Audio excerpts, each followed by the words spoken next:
European stock markets are sliding at the moment, with the UK's FTSE 100 index down around about 1.4%, while the Euro Stoxx 50 index is lower by 1.6%. In Milan, the FTSEMIB is trading down around about 4%, its biggest fall since December 2012. While in the currency space, the euro has regained some strength against the dollar. It's steady now at around about 130 level, however, far off its 130 highs that it reached yesterday. And in the peripheral bond markets, both Italian and Spanish bond yields are reacting accordingly to the outcome of the Italian elections, where we're seeing a bit of a political gridlock emerge, and at the moment the Italian 10-year bond yields are at around about 4.8%, biggest jump since ECB chief Mario Draghi said he'll do whatever it takes to protect the Eurozone, while the Spanish 10-year is now at about 5.4%. Good morning, I'm Ishaq, Siddiqi, and welcome to another Daily Market Bite, your daily dosage of market news. I'm going to give you a quick idea of what's going on. Of course, the Italian elections is the big news, and stock markets here in Europe are reacting to the outcome. There's a political gridlock in Italy at the moment.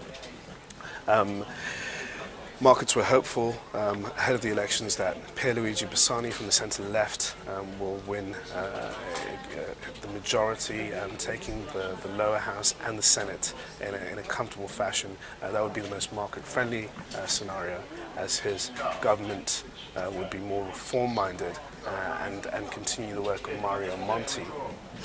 However, as opinion polls came out during the course of yesterday's session, we found that Berlusconi, former PM in Italy and also on the centre-right, is gaining a bit of influence, and his influence grew, and he managed to close the gap in his lead between Bersani.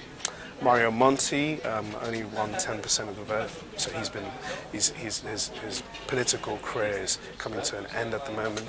So he's limped home from these elections, and it obviously suggests that over the past year, since Monti has been in Italian politics and heading Italy's government, his policies, which were very pro-austerity, haven't appealed to the Italian people.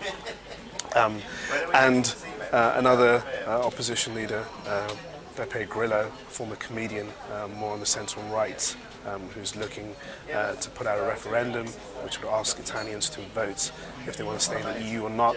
He surprisingly won a decent majority. He was close behind Bersani and Berlusconi, and again, to investors, it suggests that Italian voters are at present not willing to adopt a pro-austerity path, as the negative growth obviously hits their incomes and spending. So at this particular moment right now, it seems like there's a big divide within Italians, within the Italian people, as to where they want Italy to go in terms of policies.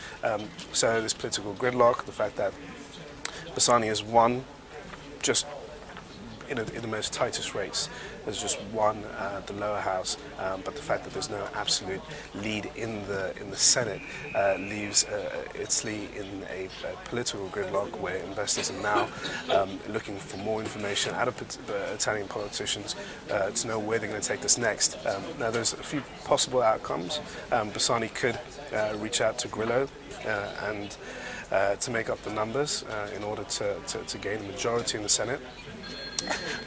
That's unlikely, given that it poses more of a question about how both parties could work, given the fact that they're on such opposing ends. And when it comes to the idea of forming a broader coalition with all parties involved in order to take control of the new government, there's a slight possibility of that, but again, the huge divide in politics would suggest otherwise, and it seems like that might not be the base case. At this particular point, this is the worst case for the market, that there's no real clear lead as in who is taking control of Italy. And the final scenario, which seems to be one that markets are now pricing in, is the spectre of a new election, which would have to be very soon Otherwise, this uncertainty will really hit asset prices and especially risk appetite on the whole.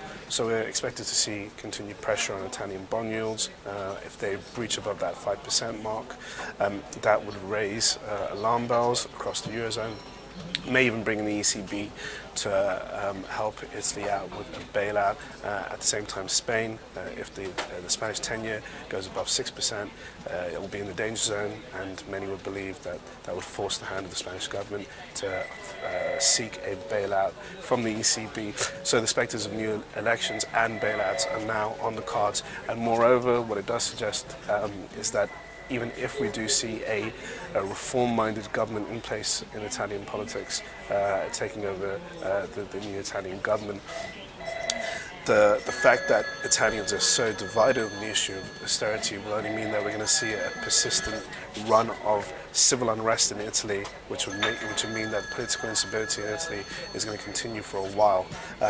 So the theme for Italy now is political instability. There's no clear indication of who's going to be taken over, and this uncertainty is really going to call for investors to move more to the sidelines, rush to the exit, and drop risk assets. In terms of what sort of price movement we've seen today, I said the euro is regaining a bit of ground. It's mostly due to the sharp sell-off that it witnessed. In stock prices, all indices are posting major losses at the moment, however, are off their day's lows. Banks, particularly Italian banks and Spanish banks, and also French banks, who are heavily exposed to the peripheral nations such as Société Générale, Crédit Agricole and BNP Paribas, are also trading low, however are still again off their day's lows. And in the UK, the FTSE is also on the back with its banking sector falling in tandem with the rest of the European sector. Bond yields are reaching for the sky, and in a sign of safe havens and the flight to quality and flocking out of risk assets and into more of a safe haven investment, gold is up around about $12, and core government bonds such as gilt and bunds are rising sharply as they're seen as the most safest investment in the Eurozone at the moment, with the German bonds contract currently up around about 1.1%. So on the whole, it's a risk-off theme and a risk-off tone, and one that is likely to persist until we hear from more from the Italian politicians on what they want to do and how they want to take Italy and steer it out of into a clear direction that would at some point give markets greater visibility over the country's prospects. When it comes to what we're looking forward to today, we have interestingly an Italian T-bills auction soon. The markets will be looking to that as an indication of how investors feel about Italy, the true feeling about Italy. Expectations are that Italy will be paying a much higher amount to sell their debt at this auction, and that's given the fact that investors have lost a lot of confidence in Italian politics. At the same time, we also have some US data later on, including new home sales, and Ben Bernanke will be giving a testimony which markets will be keenly watching, given the fact that there's been a lot of talk about the exit of QE. Other than that, there's not much else going on, so thank you for watching your Daily Market Bite, and tune in for another one tomorrow.